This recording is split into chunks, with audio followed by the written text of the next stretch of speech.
एक महत्त्वाचं सांगायचं तुम्हाला. आज रविवार काही मिनिटापूर्वीच एक आमचे बँक ऑफ बडोदाचे कस्टमर आहेत. त्यांचं नाव नाही सांगत तुम्हाला सुरक्षेच्या कारणास्तव. तर त्यांचा मोबाईल पूर्णपणे हॅक झाला आणि अकाउंटवरनं ₹1,10,000 वजा झाले. मोबाईल जसा रिस्टार्ट करतो आपण त्याप्रमाणे मोबाईल रिस्टार्ट झाला आणि पैसे गायब झाले. आता त्याच्यात त्यांनी काय काय केलं आहे आपण याबद्दल नाही सांगू शकत, पण फ्रॉडच्या केसेस वाढल्यात, सायबर फ्रॉडच्या, ऑनलाईन फ्रॉडच्या.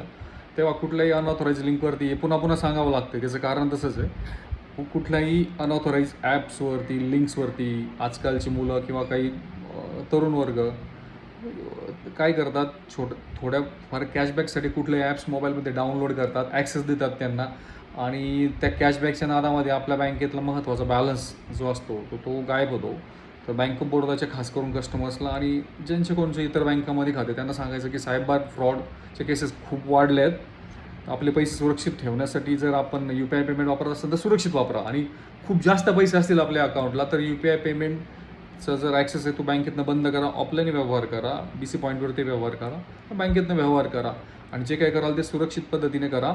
आपण आयफोन युजर असाल तर आयफोनवरती सुद्धा नवीन सेटिंग्स आल्या आहेत, जसे जे सोशल मीडियाचे ॲप्स आहेत, व्हॉट्सअप असेल, याच्यावरनं जास्त अटॅक केले जातात की त्याच्यावरती तुम्ही एक सेटिंग अवेलेबल झालं की अनऑथराईजच्या नंबर्स आहेत, लिंक्स आहेत, त्या ऑटोमॅटिक ब्लॉक केल्या जातात तुमच्या नंबरवरती येण्याच्या अगोदर आणि तुमचा त्याच्यावरती क्लिक करायला तुम्हाला ऑप्शनच तर दिसत नाही.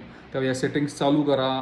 पैसे सुरक्षित ठेवायचे असेल ना तर काळजीनं ऑनलाईन पेमेंट पद्धती वापरा आणि थोड्याफार पैशासाठी कॅशबॅकसारख्या गोष्टींवरती बळी पडू नका. आत्ता माझ्यासमोर गेल्या 15-20 दिवसातली दुसरी घटना आहे. 1,10,000 आत्ता गेलेत. त्यावेळेला एका कस्टमरचे ₹20,000 अकाउंटवरून विड्रॉल डेबिट झालेत. तेव्हा काळजी घ्या.